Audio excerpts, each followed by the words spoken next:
So welcome everyone to the first session of Grow Your Health.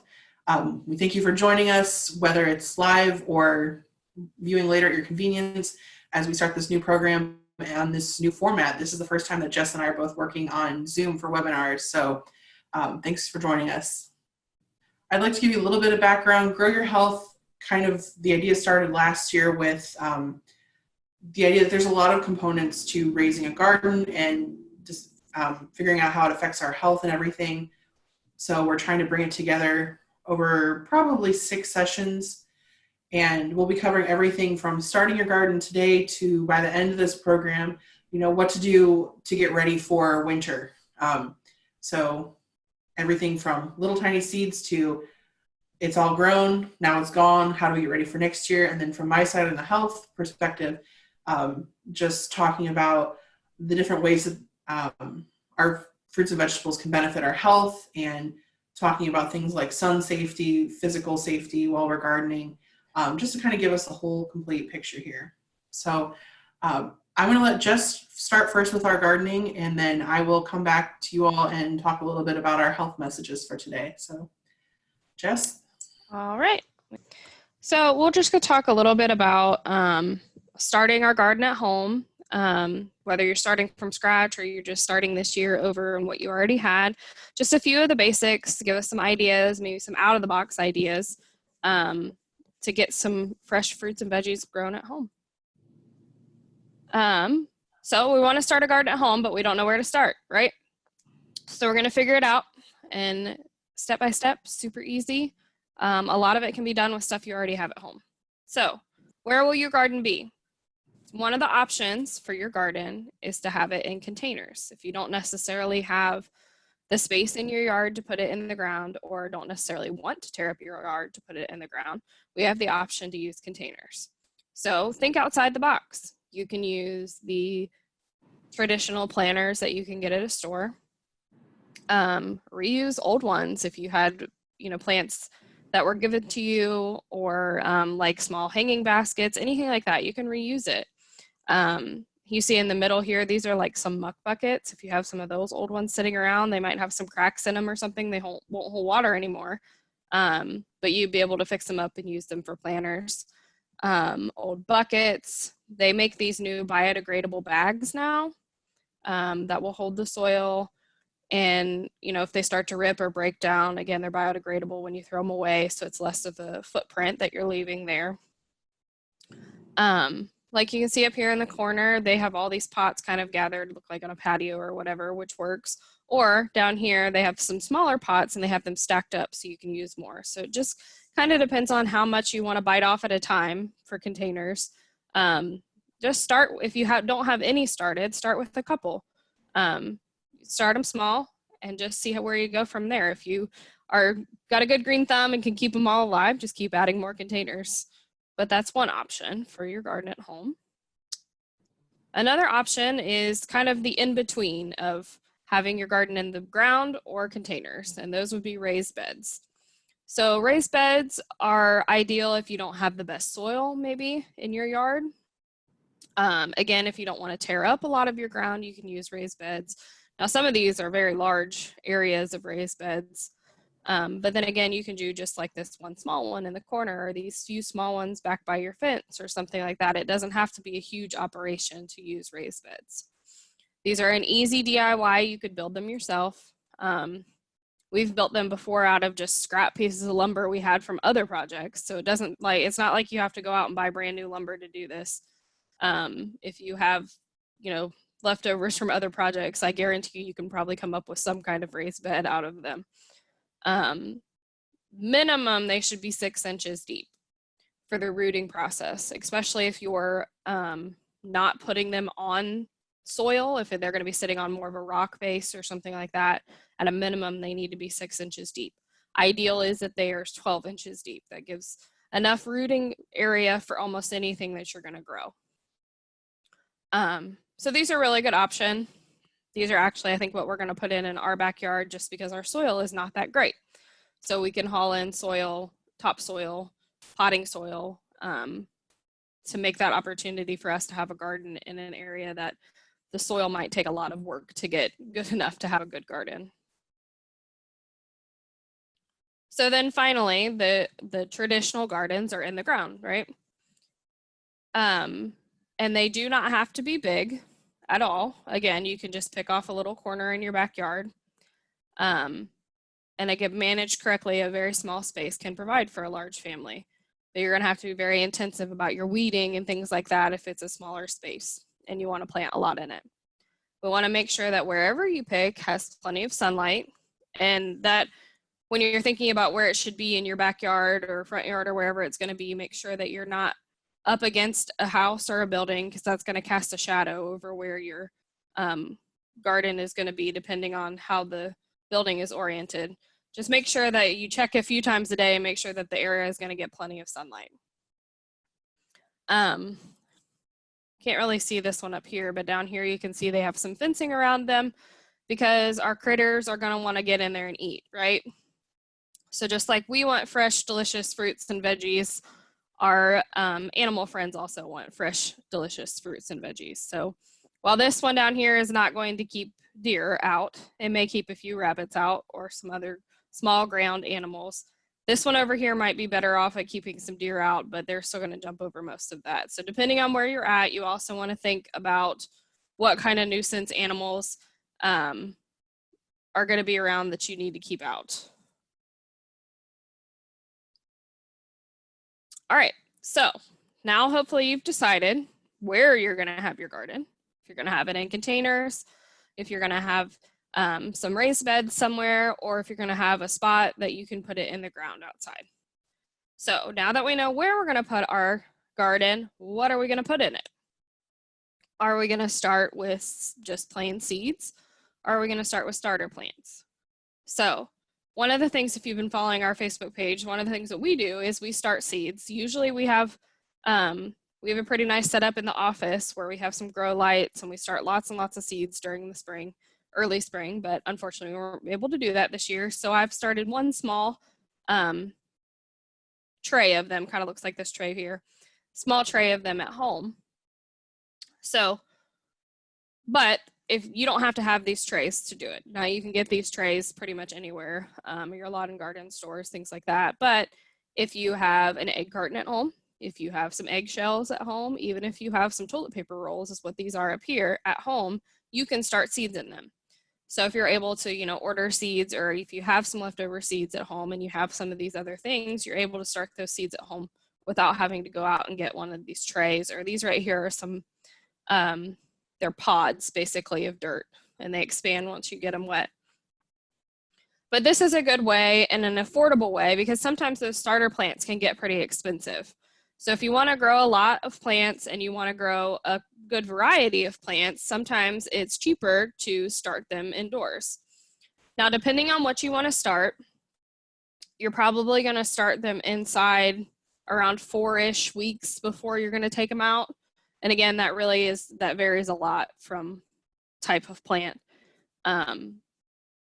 So you're going to want to start these probably in March inside.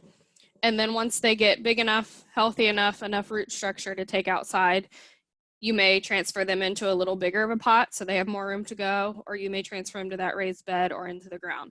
If you're going straight into the ground, I would let them get a little bit bigger than if you were going into just another pot or a raised bed, just so they have a better chance at rooting down and producing good fruit for you. All right. So again, our other option are starter plants. Now there are some plants that you can only find really in starter plants because they're very hard to start by seed at home. And that's okay. You can find decent deals on starter plants, and some of them are just frankly much easier to start from starter plants. For example, strawberries, they're not going to fruit till the second year, so you can get some starter plants or some offshoots from established plants that you could get fruit the first year. But the important things to do is when you're going in to buy them, make sure they look healthy. And obviously you're not going to be able to see everything. You're not going to be able to tear open pots and make sure that the roots look good and all of those things. But the stems and the leaves, everything should look healthy. It shouldn't look wilting or discolored or anything like that. It should look healthy. And these plants should not already have fruit. Now, obviously, that is not just fruit. That means if vegetables are produced off of the plant that's still called the fruit of the plant. So it should not have produced any food yet, basically.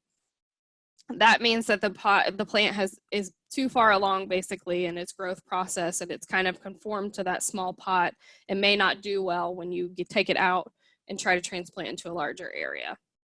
So they're a very good option, especially if you're starting later in the season and you really want to get some produce this year. Starter plants are a really good option for that. So I'll stand on my agronomic soapbox now and say that if you're going to put your garden in the ground, and really if you're hauling in a large amount of soil, not just like the bagged soil that you buy at the store, if you're going to haul in a larger amount of soil to do raised beds, it's very important that you do a soil test.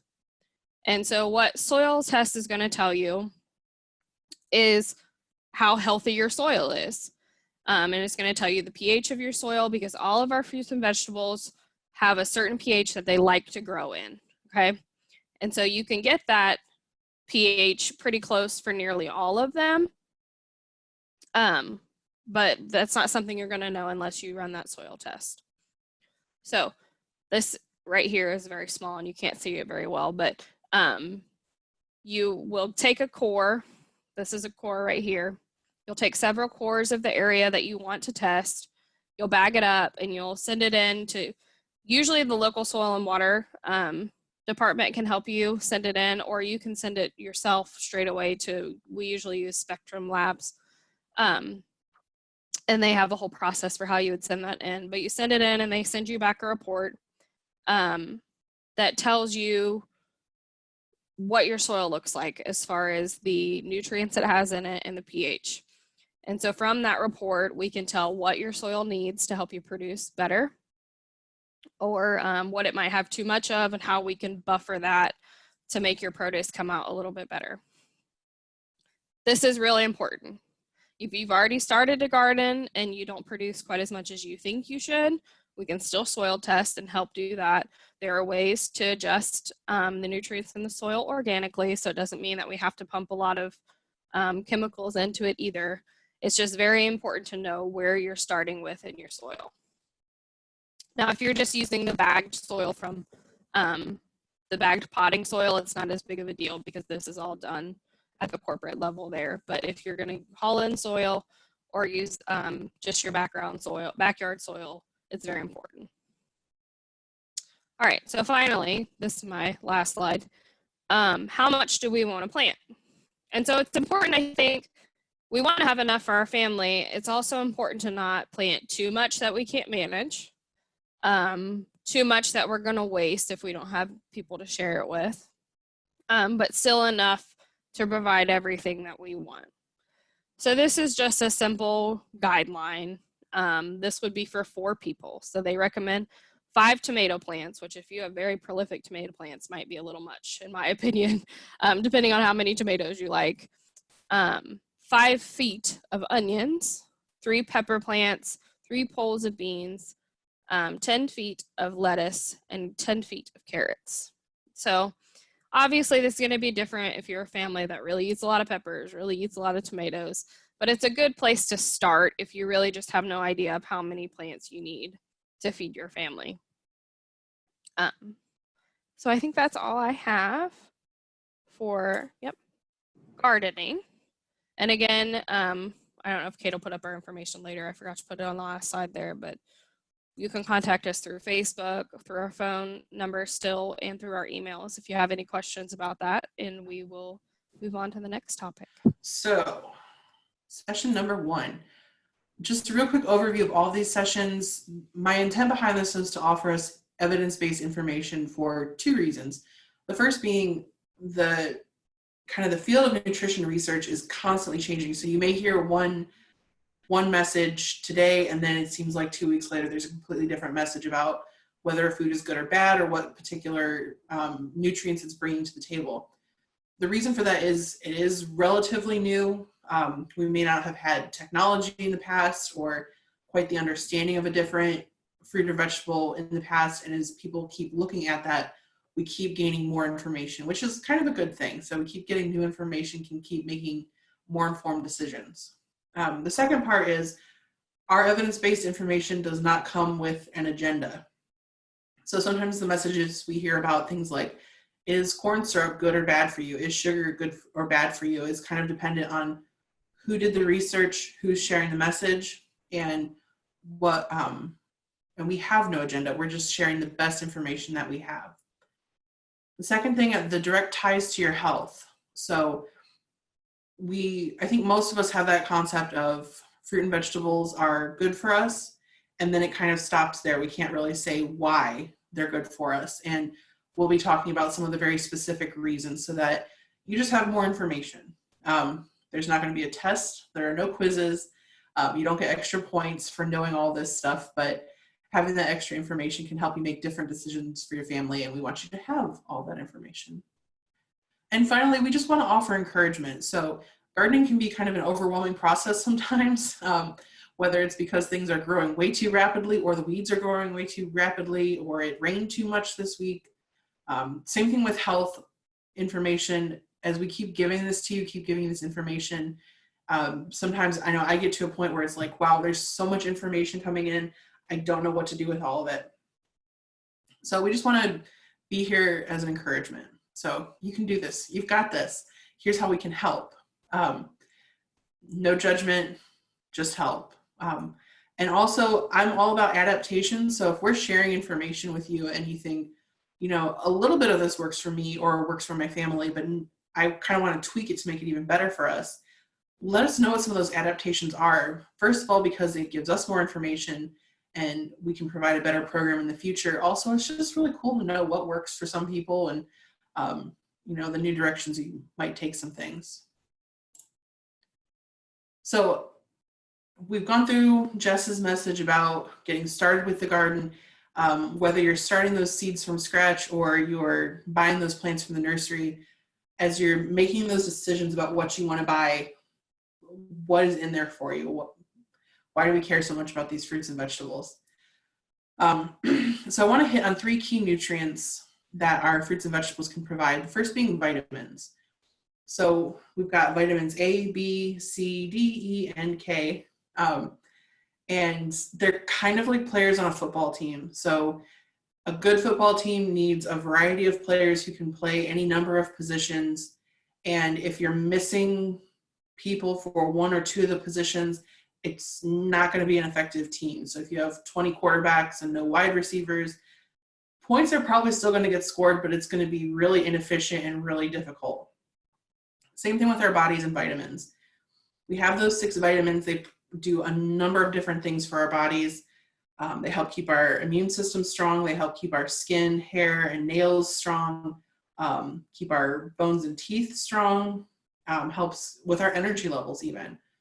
So you can imagine if we're missing 1 or more of those vitamins from our diet, or we're not getting quite enough, our body's still going to do its absolute best to keep going, but it's not going to be running at full steam. We're not going to have all the benefits that we could if we had all of our vitamins from our fruits and vegetables. So that's one of the big reasons there.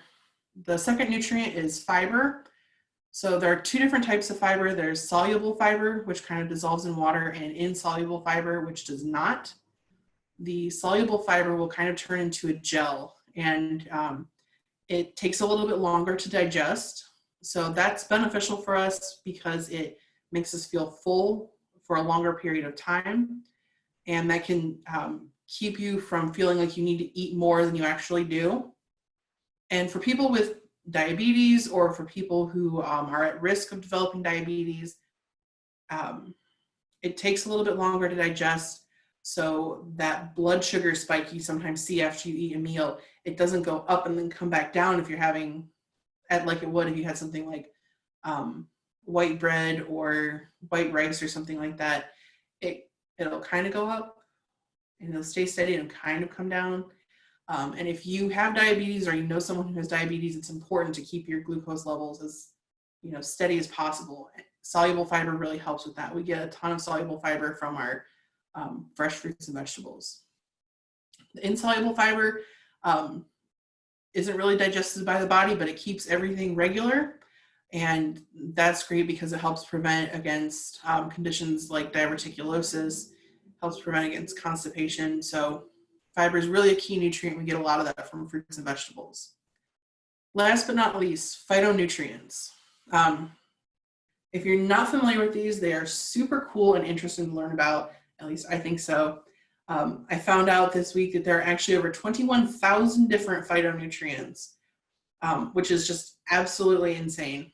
But in plants, what they do is they're kind of a plant's defense mechanism. So, they'll help prevent against damage from the sun's rays. They'll help kind of ward off insect damage, and they'll even like prevent against environmental toxins, so like pollution in the air or something like that. So that helps the plant stay,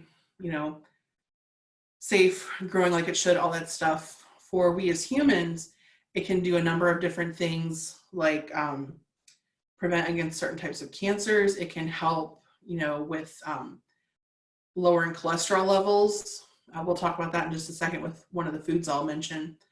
And it can be an antioxidant or an anti-inflammatory. And those are really cool because that just, antioxidants preventing against damages to our cells and kind of the breakdown of that. Anti-inflammatory, there's a whole different topic to talk about with inflammatory foods and anti-inflammatory foods, but the key takeaway there is anti-inflammatory foods are good for us. Phytonutrients that we get from our fruits and vegetables are in that phytonutrient family there. So giving you some specific benefits, I'm drawing all this information from a resource sheet that we'll have posted to our webpage. It's a fact sheet developed by some of my colleagues at OSU Extension. I know the people who wrote it, they do a lot of really good research. So I was excited to find that fact sheet. So talking about carrots, some of their specific health benefits. Most people know them for vitamin A, so it's great for our eye health and our vision health. But you also get some of the vitamin B complexes, a lot of vitamin C, which is important for our immune system. And you get some different minerals like iron and calcium, and you get potassium out of that. There's a whole slew of phytonutrients that come out of there that are great antioxidants and again, kind of help support that eye health. Peppers, when I was talking about some of the phytonutrients that can help with cholesterol control, peppers have some of those phytonutrients, in addition to a whole slew of vitamins, again, A, C, a little bit of vitamin K, some vitamin E. Tomatoes, again, a whole bunch of vitamins. They're great for heart health. They've been shown in numerous different studies to have an impact on our heart health. So this sheet will have very specific things. I just picked these 3 foods because they were actually things I'm putting in my garden later tonight. But that sheet goes through very specifically, probably 20 different fruits and vegetables that are important to Ohio gardens. And you can see just exactly how those are going to benefit your health. So our takeaways from these messages, I just kind of want us to ask ourselves 3 questions. So what is it that we want to grow? If we have specific plants in mind, that's probably because we already like those. So I know I've got some strawberries that are going in. I absolutely love strawberries. I've got some tomatoes in because I really want to make some good tomato sauce this year. I'm growing things because I want to. Learning about these, how they benefit my health. Again, it's just that knowledge is power component. So it honestly kind of eases my mind to know what I'm eating and how it's going to benefit my health. That's a whole backstory with me, but I like knowing what's in there and exactly how it's going to benefit me. And then once I've answered those 2 questions, deciding if I want to grow something new or something different this year. So I have, of course, I don't have it pulled out. I got from a specialty seed place, yard-long beans. So I know what I like to eat. I know how they benefit my health. These yard-long beans have some different color components to them. They're red. They stay red after they're cooked. And that's because of some of the different phytonutrients in there. So I'm excited to get some of those extra benefits. So again, ask yourselves these 3 questions and kind of help that shape what you want to put in those gardens that you're raising this year.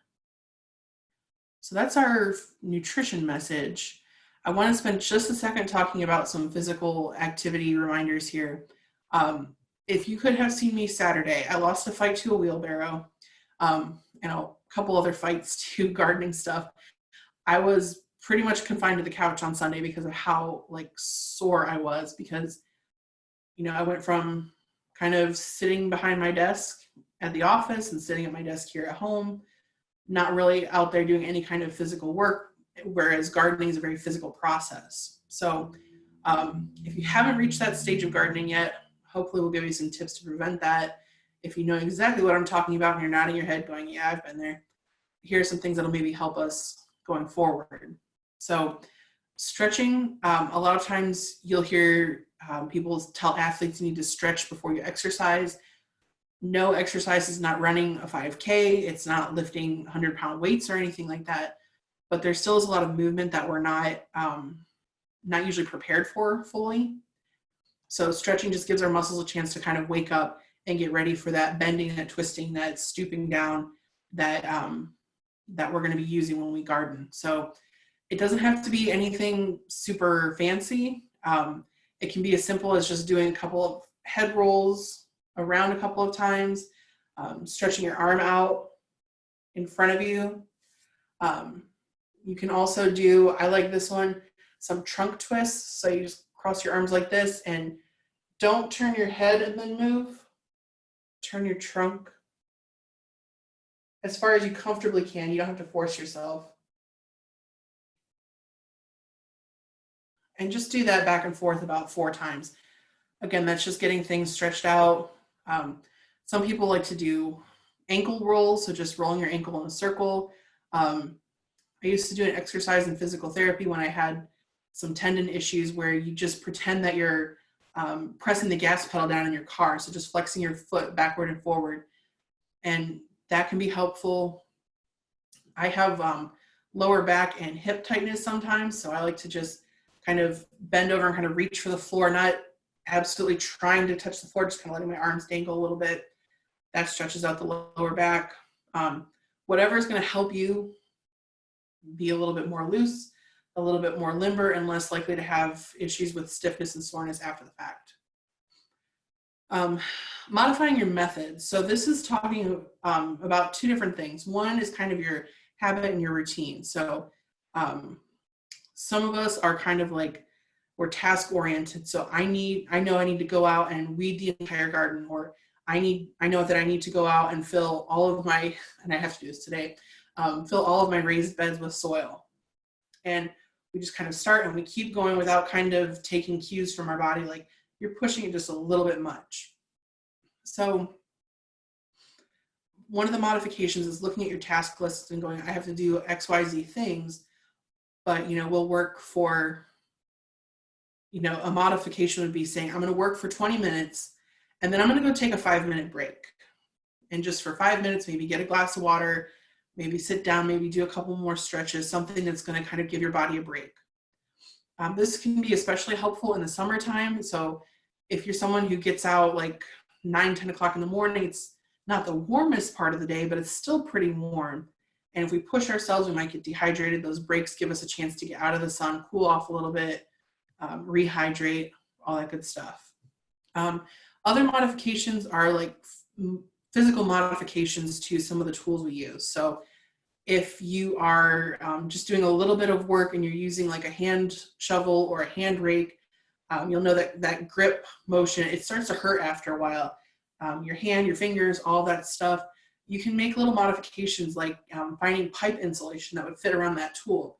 And that gives you like a larger grip. So you're not, doing a tight grip that hurts.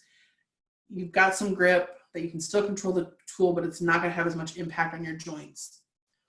So be creative with your methods. Again, there's going to be a resource sheet from Ohio State, Gardening with a Physical Limitation.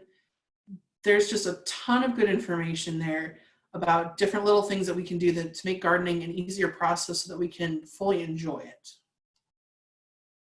Okay, and for our final slide, I'd just like to kind of wrap up our session today. We're going to keep recordings and post links to all of our resources at this page, vinton.osu.edu.